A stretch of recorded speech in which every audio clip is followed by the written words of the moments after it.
a leer la palabra del Señor. Dice de la siguiente manera: es necesario que Él crezca, pero que yo mengue. Dice, es necesario que Él crezca, pero que yo mengue. Entonces, en la enseñanza de esta mañana la he querido titular: es necesario que el yo mengue para que Él crezca. Dentro de los profetas mencionados en las Santas Escrituras, existen dos que marcan una pauta en el cristianismo. Y el primero, pues, es Moisés, a quien el Señor usó para liberar al pueblo de Israel y hacernos llegar a la tierra que Dios, pues, les había prometido. Y el otro profeta que habla en la Escritura es Juan el Bautista, a quien Dios también delegó un trabajo, pues, muy especial, muy importante, mostrando desde su engendramiento, pues, que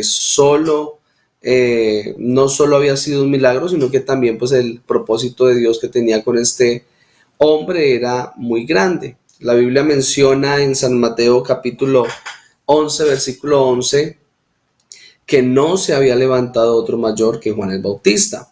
Entonces también debemos tener esto en cuenta para podernos enfocar en lo que el Señor nos quiere hablar en esta mañana. En San Lucas capítulo 1, versículo 5, se menciona de manera detallada el nacimiento de Juan. Y dice que la madre de Juan, Elizabeth, era una mujer estéril. Y el padre de Juan, quien era Zacarías, se menciona que era un sacerdote dentro, pues, de Jerusalén, y dentro de sus anhelos había uno, y era tener descendencia, como yo creo que muchos de los que tenemos, pues, familia, hogar, esposa, uno de nuestros anhelos siempre fue ser padres. Este hombre no era la excepción, él tenía un deseo muy grande y era ser papá. Pero el problema que tenía su esposa le impedía, pues, que pudiera él desarrollar, pues, esta parte importante de su vida.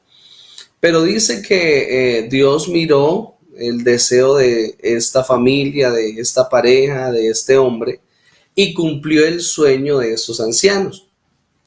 Pero Zacarías, cuando se le presenta al ángel y le menciona este milagro, él de una u otra manera no cree. Entonces el Señor lo dejó mudo hasta el nacimiento de Juan.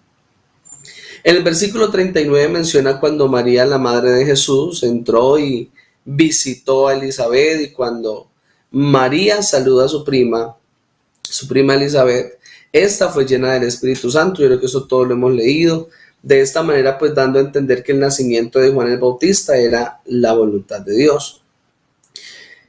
Juan el Bautista fue un hombre, según lo que menciona la Escritura, un hombre solitario. Con frecuencia se movía, pues, en el desierto. Se dice que vestía piel de animales, que comía miel y uvas silvestres, según San Marcos capítulo 1, versículo 4 al 11. Ahí se menciona un poco sobre la vida de Juan. Y uno de los propósitos de Juan se menciona en San Lucas capítulo 1. Dice que el Señor lo llamó profeta del Altísimo porque iría delante del Señor preparando el camino. También se dice que Juan daría a conocer la salvación a su pueblo para el perdón de sus pecados. Y también Juan el Bautista daría luz a los que habitan en tinieblas y en sombras de muertes. Entonces él tenía como ya un camino trazado de parte del Señor para esa generación.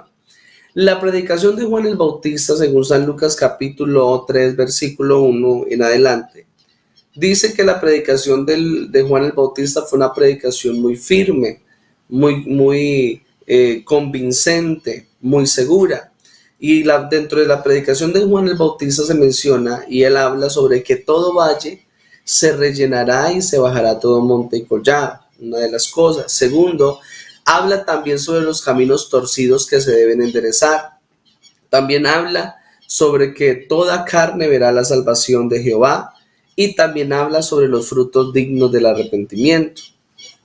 Y fíjese que aunque en la historia de Juan o la historia de este hombre no es muy extensa, no es muy amplia, ni se menciona mucho en las escrituras. Lo que se conoce de él es suficiente para nosotros entender que él tenía un camino trazado, un propósito por cumplir en esa generación. Pero lo que me llama la atención y durante mucho tiempo uno como que a veces pasa de largo en la Biblia y no se centra o no se pone a meditar en algunas frases que marcan la vida del cristiano. Dentro de estas frases históricas que la Biblia nos muestra, nos comparte, hay una que Juan el Bautista menciona, y es esta precisamente la que leímos en San Juan capítulo 3, versículo 30. Es necesario que Él crezca y que yo mengue. Esta frase tiene una profundidad increíble, ¿sí? Y el verdadero desarrollo de nuestra relación con Dios se basa en esta frase. Y esta frase nos insta también a realizar una autoevaluación espiritual, donde la pregunta principal que quiero que nos hagamos en esta mañana es: ¿quién es el más grande en mi vida? ¿Quién es el más grande en mi interior, en mi mente, en mi corazón? ¿Será que el más grande en mi vida es el yo o el más grande en mi vida es Él? Para poder entender esta frase es necesario que conozcamos un poquito sobre o hablemos un poquito sobre una parte de la psicología que se llama el psicoanálisis.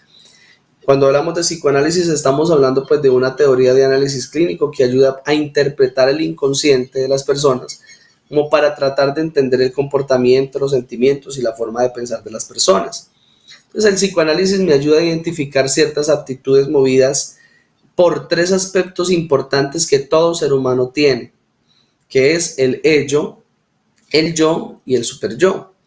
Estas tres instancias hacen parte de nuestro aparato mental, ¿cierto?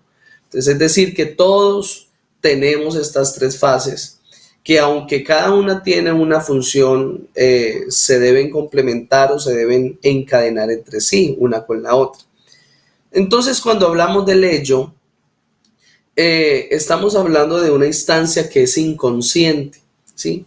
Que contiene todas las pulsaciones, y esta aptitud o esta instancia se rige por el denominado principio del placer.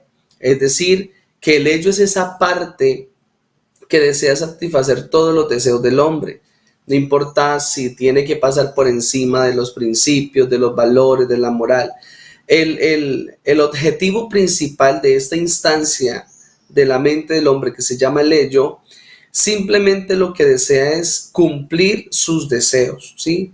Es meramente placer, es cumplir sus anhelos humanos, sus deseos, y hacer que su mente pues se desenvuelva dentro de este ámbito. Entonces el ello es esa parte que impulsa al hombre por el placer, o es movido por el placer. Cuando hablamos del yo, el yo es una instancia que tiene en su gran mayoría de veces contenidos conscientes, pero que aunque también puede tener contenidos inconscientes, esta instancia se rige por el principio de la realidad y de la lógica. Es decir, que el yo es el polo a tierra del ello. Es decir, que cuando el ello quiere de pronto salirse de los límites, cumplir un deseo, pero este deseo pasa por encima de los demás o del principio, de la moral o de la misma dignidad de la persona, el yo, ¿cierto? Que es esa instancia consciente, lógica, que mira la realidad, inmediatamente sale al paso y le dice al ello: no, un momentico, esto no se puede hacer.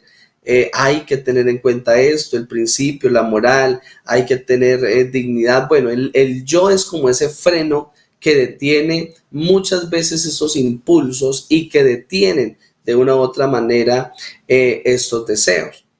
Y hay una tercera instancia que es el superyo. Y el superyo representa las normas morales, los principios, los valores que nos deben regir en nuestra vida. Entonces, en esta fase se puede llamar de pronto la fase de conciencia moral, porque es la que aprueba o la que desaprueba los actos, los impulsos, los pensamientos. Entonces, cuando mencionamos estos tres aspectos en nuestra vida, debemos entender que es así como se manejan las diferentes situaciones. Todo lo que vive el ser humano tiene una instancia que la ejecuta. Y aquí es importante que miremos cuál de estas tres fases es la más fuerte en nosotros. ¿Sí? ¿Será que en nuestra vida la instancia del hecho es lo que predomina? Es decir, nos dejamos llevar por el deseo, por el placer, por cumplir, por satisfacer de pronto todo lo que llega a nuestra mente.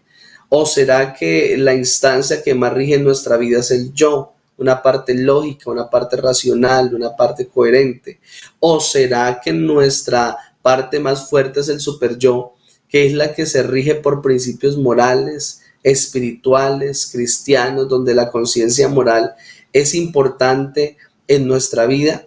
Yo creo que es importante que entendamos esto, porque de aquí nos vamos a basar para poder entender un poquito lo que Juan el Bautista quiso decir con este versículo. Pues, comprendiendo un poco el contexto de Juan y también las fases del hombre y de cómo el ser humano reacciona, podemos entonces entrar a estudiar con más precisión esta frase, que es una frase, yo creo que todos la hemos escuchado y no sabemos el versículo. Pero entonces nace la primera pregunta, y la primera pregunta es: ¿por qué Juan el Bautista menciona esta frase? Para eso tenemos que irnos a San Juan capítulo 3, versículo 25. Juan el Bautista se menciona que estaba bautizando en un lugar que se llamaba Enón.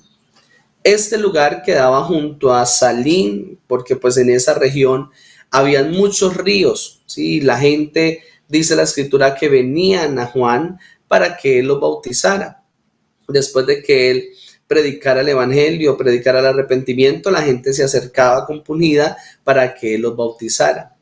Pero también menciona que al otro lado estaba Jesús bautizando en el Jordán. Y los seguidores de Juan el Bautista dice que vinieron a él y le dieron aviso de lo que estaba pasando al otro lado.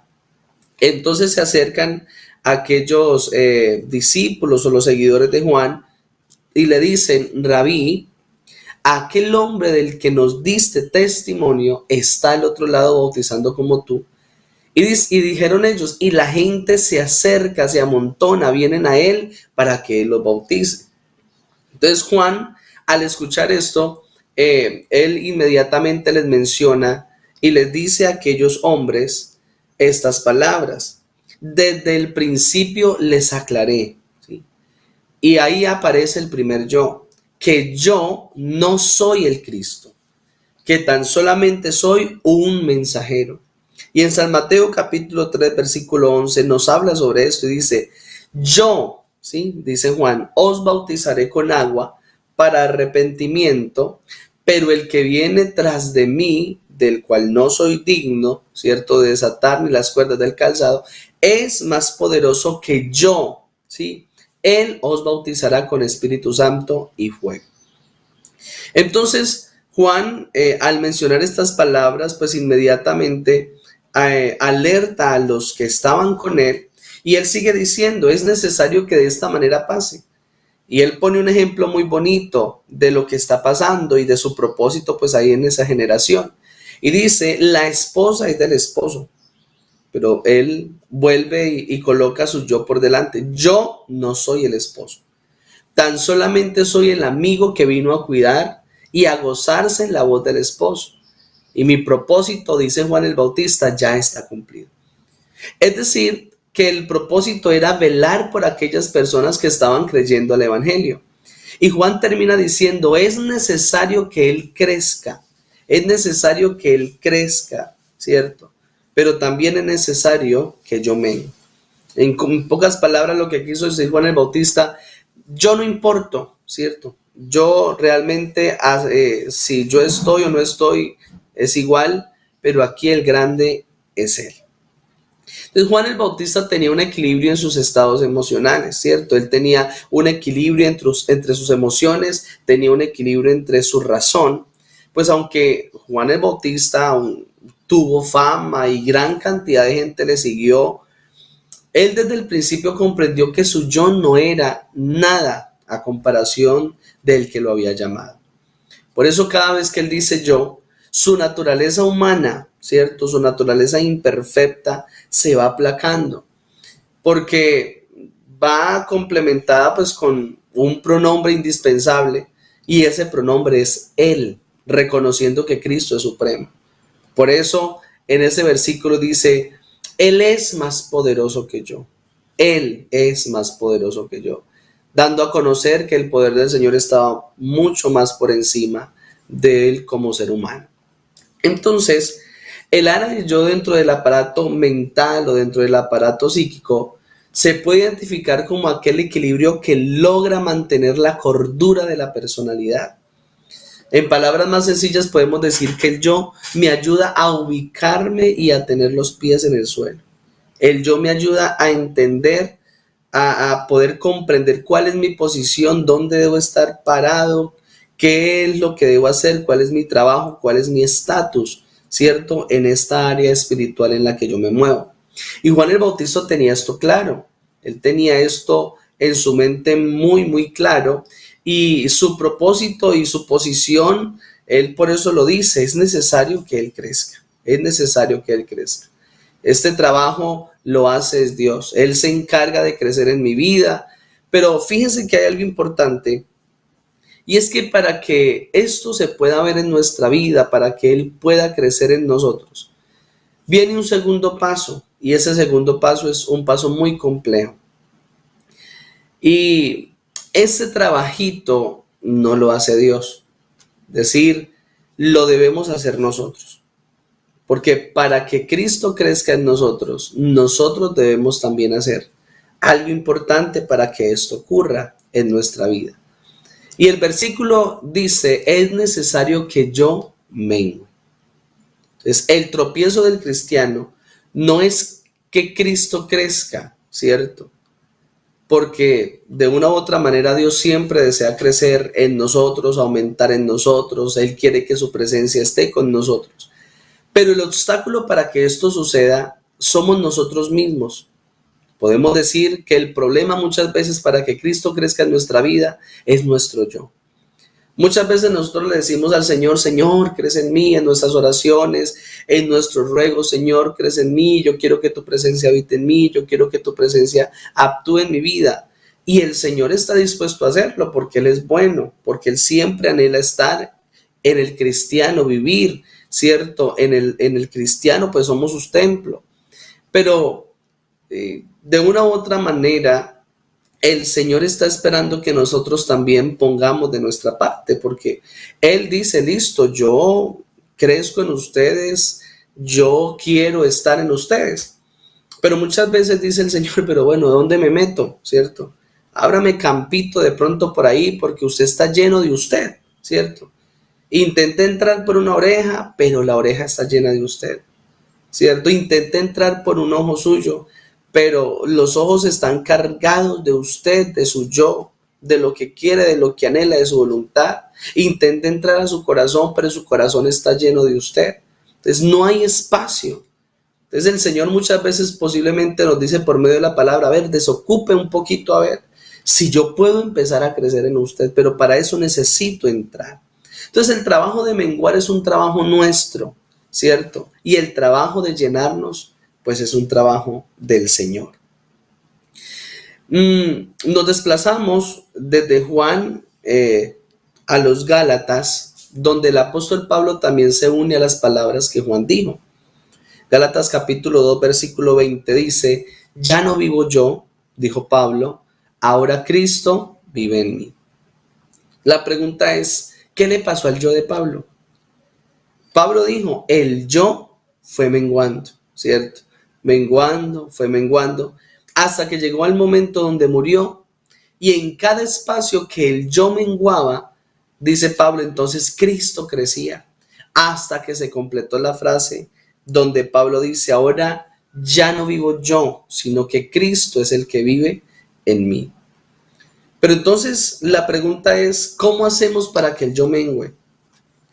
Porque usted dirá, muy fácil, ¿cierto? Muy sencillo lo que se está diciendo, es necesario menguar.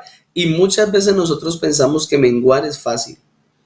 pero realmente nos encontramos con dificultades, con obstáculos que a veces nos impiden poder traspasar esa frontera del yo. Y, y es importante que lo entendamos. ¿Cómo hacemos para que el yo me tome un ejemplo? Y es, el siguiente es como un recipiente de malla. No sé si ustedes de pronto han ido a alguna oficina o algún lugar donde hay unos cestos, donde es como la papelera, ¿cierto? Donde echan la basura, donde echan los papeles que no sirven. Bueno, todo esto y tienen como roticos, son unas canastas, ¿cierto? Unos recipientes de malla. Y el hombre es como ese recipiente de malla. ¿Por qué? Porque el ser humano es un ser permeable. Es decir, que el ser humano es el resultado en el que ¿cierto? Nos dejamos permear de lo que está en nuestro entorno. Pero dentro de nuestra vida, en lo más profundo, ¿cierto? En lo más hondo de nuestro corazón, ocultamos aquellas cosas que no queremos que de pronto otros vean, ¿cierto? De las cuales no estamos como muy orgullosos. Ese lado oscuro, ¿cierto? Esa malla que cubre todas estas cosas, son las malas acciones, las actitudes que muestran el lado no tan bueno que tenemos. Y es por eso que lo que tenemos en lo más profundo de nuestro corazón, no queremos que nadie lo note. Pero, ¿por qué no se perciben esas aptitudes? Sencillo, porque lo que hacemos es ir cubriendo estas cosas vanas con cualidades, con virtudes, con cosas de buen nombre, de buena imagen, para que las otras personas pues no lo noten a simple vista. Entonces, podemos tomar un ejemplo cuando de pronto ponemos o cuando de pronto nos acercamos a una persona o estamos hablando con alguien y decimos, no, esa persona es muy buena gente, muy amable, muy servicial, es una persona de buen nombre, es una persona que tiene capacidades, que tiene habilidades, ¿cierto? Y es posible que las tenga, pero es lo que nosotros percibimos, es lo que nosotros podemos ver. Pero al lado de esa persona hay una persona que lo conoce mejor, sea el esposo o sea la esposa. Y mientras nosotros estamos diciendo esto, el esposo o la esposa está pensando entre sí, pero qué clase de persona están creyendo que es el que tengo al lado. Porque una cosa es lo que nosotros podemos ver, una cosa es lo que nosotros podemos, cierto, interpretar en nuestra visión, pero otra cosa es lo que la persona vive en su realidad dentro de su entorno. ¿Cierto? Porque las personas cuando nos miran desde afuera verán lo externo, lo que queremos mostrar. Por eso se dice que nosotros no somos lo que mostramos, ¿cierto? Porque las personas que están cerca de nosotros nos pueden ver desde otro punto de vista, desde otras perspectivas, desde otros ángulos. Entonces, nosotros muchas veces somos como una fachada, mostramos ante la gente una manera de ser que es en algún momento escuché un predicador que dijo una humildad falsa. Y es cierto, muchas veces mostramos una actitud que no es real, porque nuestra intimidad es totalmente diferente. Entonces, cuando comenzamos a ser conscientes de que tenemos esas desventajas, cierto, que tenemos ese lado negativo, esas cosas erróneas, iniciamos entonces un proceso de aceptación. Pero existe una barrera, cierto, existe un obstáculo. Y es que por más que nosotros deseemos sacar nuestros defectos a la luz, eso nos cuesta. Porque nadie quiere dar a conocer su real situación o su real imagen, ¿cierto? ¿Qué es lo que más nos estorba para trabajar con nuestros defectos? ¿Qué es lo que nos impide a nosotros poder ser conscientes de nuestras debilidades o de nuestros defectos? ¿Qué es lo que nos impide trabajar en ellos? Lo que nos impide trabajar en nuestros defectos son precisamente nuestras virtudes, porque las virtudes de una u otra manera ayudan a justificar nuestros errores. Por ejemplo, hay personas que dicen, yo no podría hacer mucho, pero lo que hago lo hago bien, ¿cierto? Hay una cualidad, ¿cierto?, tapando un defecto. Hay otro que dice, es que no llegué a la hora porque me embolaté ayudando a otras personas, por ejemplo, ¿cierto? Entonces la virtud de la solidaridad no podemos de pronto trabajar uniéndola pues al defecto de la impuntualidad, A veces nosotros queremos tapar un defecto mostrando una cualidad, ¿cierto? Entonces, este tipo de actitudes las justificamos añadiendo a nuestra vida más virtudes, haciendo cosas buenas, leyendo libros de superación, etc. Pero ¿qué hago con esto? Simplemente tapar más el yo oculto, porque no permite que ese yo mejore, que ese yo avance, que ese yo crezca. Y el problema es que llega un momento donde eso que tenemos guardado se convierte en una bomba de tiempo, que cuando estalla, los más perjudicados son los que están cerca de nosotros. Y dentro de este lado oscuro, dentro de ese pozo oscuro, resultó estallando pues la ira, resultó estallando la rebeldía, el egoísmo, el odio, el resentimiento. Y no afecta mi vida solamente, sino que afecta todo el círculo que me rodea. De esta manera directa afecto a todos los que estuvieron cerca de mí ayudándome en un momento dado. Entonces, al querer yo cubrir ese yo para justificar mis acciones, aparece una frase célebre para aquellos que viven en ese yo. Y la quiero compartir, ya la hemos dicho. Es necesario que yo mengue. Porque la justificación de la persona que vive en su entorno, que vive en su yo propio, en su voluntad, muchos dicen, es que yo soy así, ¿cierto? Es que yo nací así, a mí me crearon así, yo soy así, es mi manera de ser, es mi aptitud, así vivo, así crecí, así viví y así seguro moriré. Y con esta frase estamos mostrando dos cosas. Primero, estamos mostrando mi debilidad de carácter, ¿cierto? Y estamos mostrando también una victimización falsa. Y segundo, estamos mostrando una barrera que cubre nuestro miedo, porque muchas veces el responder de esta manera me hace mostrar que hay situaciones que me causan temor, ¿cierto? Hay situaciones que me causan miedo, soy inseguro. Entonces, cuando menciono de esta manera esta frase, cuando me muestro de esta manera, lo único que estoy haciendo es mostrar mi debilidad en carácter. Pero la espiritualidad es diferente y es importante saber esto, que Dios conoce todas las partes de nuestra vida. Y fíjense que el salmista no es ajeno a esta situación y el Salmo 19, versículo 12 dice, ¿quién podrá entender sus propios errores? Y él se responde, líbrame de los que me son ocultos. El único capaz de entender mi humanidad, el único capaz de entender mis emociones y mis estados realmente es Dios. Es por eso que una de las mejores terapias para el ser humano es vivir en santidad. Tener una vida espiritual íntegra con el Señor, una comunicación íntegra.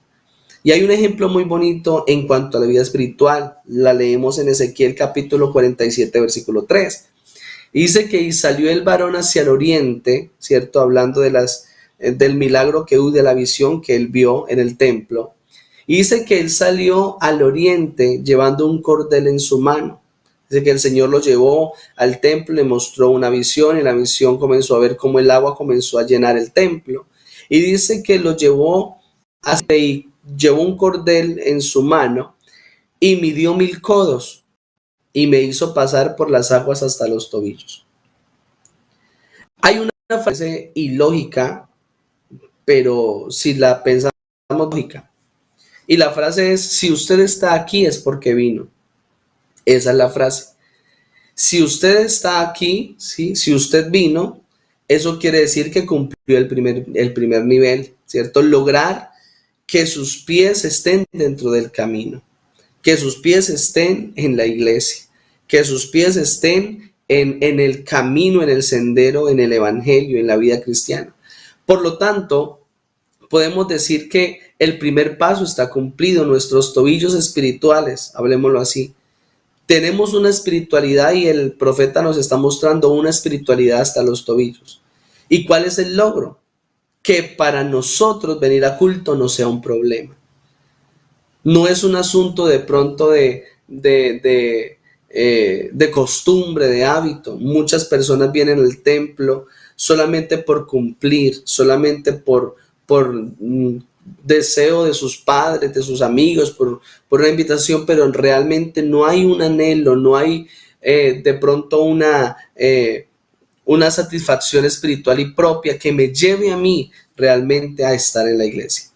Pero cuando se menciona esto, de que Él midió los primeros 1000 y dio el agua en los tobillos, nos habla de ese primer nivel espiritual, donde para mí estar en la iglesia, donde para mí entrar a la presencia del Señor no es un problema. No es un asunto de decisiones, que me levanté en la mañana y ¿será que voy a la escuela dominical? Y miro el reloj, no, está muy temprano. Empieza a las 10 y son las 9:30, no, todavía tengo tiempo. No, sino que el cristiano que deja su yo a un lado y que entra en este nivel, tiene la capacidad de decidir y de decir, yo, cierto, no me debo a mí, sino que Dios es el que mora en mi vida. Por lo tanto, me levanto, me baño, me organizo, me pongo la pinta y me voy inmediatamente para el culto porque sé que allá me está esperando la presencia del Señor. Ese primer nivel es el nivel que me lleva a mí a entender que tengo un propósito que cumplir en el Señor. Pero sigue diciendo y dice que midió otros 1000 y dice que lo hizo pasar por las aguas hasta las rodillas. Aquí se involucra algo más que estar en la iglesia y es la adoración. Es decir, que no solo vengo al templo, no solo vengo a la iglesia, no solamente estoy en la devocional, sino que también me demanda a mí una aptitud de adoración. Entendamos que la palabra alabanza y adoración tiene un significado diferente, ¿sí? Y se deben complementar entre sí, porque la palabra alabanza tiene que ver con una expresión verbal, pero la palabra adoración tiene que ver con una actitud, ¿cierto? De corazón y de humillación. Entonces, cuando vamos a la iglesia debemos entender que el yo debe menguar, ¿cierto? Y que debe crecer el deseo en nosotros de poderle adorar, es decir, de tener una aptitud, de tener un quebrantamiento, de tener una aptitud sensible a la palabra del Señor, a su canto. Que bueno es que cuando vayamos al culto podamos comprender que es su presencia la que nos llena, que es su presencia la que nos está cubriendo, que es su presencia la que nos está llenando. Sigue diciendo, midió otros 1000 y me hizo pasar por las aguas hasta los lomos. Eso se refiere a aquello que no solo vienen a culto y que aparte de adorar a Dios también sirven con esmero. Es decir, que cada vez que vamos metiéndonos pues como en este ambiente espiritual, el nivel del cristiano es mucho mayor. Fíjese que cuando usted va a un río, cuando usted quiere entrar al río, usted no se lanza de una vez, sino que usted antes de entrar al río procura conocerlo. Por lo tanto, usted entra y el agua le da primero en los tobillos para usted saber qué tan fría o qué tan caliente está el agua. Pero fíjese que aunque usted entra en el agua y el agua le da en los tobillos, la voluntad sigue siendo suya, es decir, que usted sigue decidiendo si entra o se sale. Pero si entra un poquito más y el agua le da en las rodillas, entonces ya el agua comienza a tener una potestad sobre usted. Pero aún sigue usted teniendo voluntad sobre su cuerpo. Pero si entra un poquito más y el agua le da de pronto en los lomos, en la cintura, el agua ya tiene un poquito más de control en usted, pero aún todavía usted tiene voluntad sobre su cuerpo y puede decidir si entra de lleno o se sale del río. Pero hay un último nivel que menciona el profeta y dice que midió otros 1000 y ya era un río que solamente se podía pasar a nado, porque las aguas habían crecido mucho, ¿cierto? Y no se podía pasar de otra manera si no fuera nadando. Este nivel es el mayor, donde todo lo anteriormente dicho me lleva a profundizar y a empaparme de la presencia de Dios. Es decir, que es un nivel espiritual del que ya yo no me puedo salir, donde el yo comienza a menguar, donde el yo comienza a desaparecer y comienza entonces Cristo a crecer en mi vida. Pero ¿qué pasa cuando estamos inmersos en la presencia de Dios? Entonces hablamos de todas esas cosas buenas, de las virtudes, de las cualidades que teníamos encima, pero que también impedían que las cosas no tan buenas salieran a flote. Cuando estamos en la presencia del Señor tenemos la capacidad de reconocer nuestras falencias, de reconocer nuestros errores, porque ante Cristo no podemos nosotros negar nuestras debilidades. Cuando estamos metidos en la presencia de Dios, todo lo que hayamos hecho por virtud o por cualidad se pierde ante la soberanía de Dios. Muchos expresan su yo ante el Señor y dicen, yo hice esto para la iglesia, yo doné esto para la iglesia, yo trabajé en ProTemplo, yo levanté esa pared, yo hice el aseo, yo prediqué, yo canté, y el yo está siempre presente en nuestra vida porque de una u otra manera es algo inevitable en nuestra naturalidad.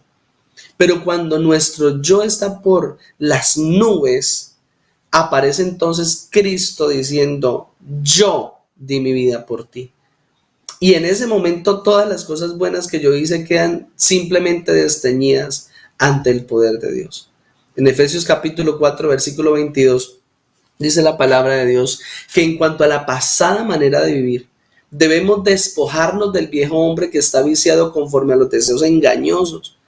Y dice que debemos renovarnos en el espíritu de vuestra mente, vestidos del nuevo hombre, creados según Dios en la justicia, en la santidad y en la verdad.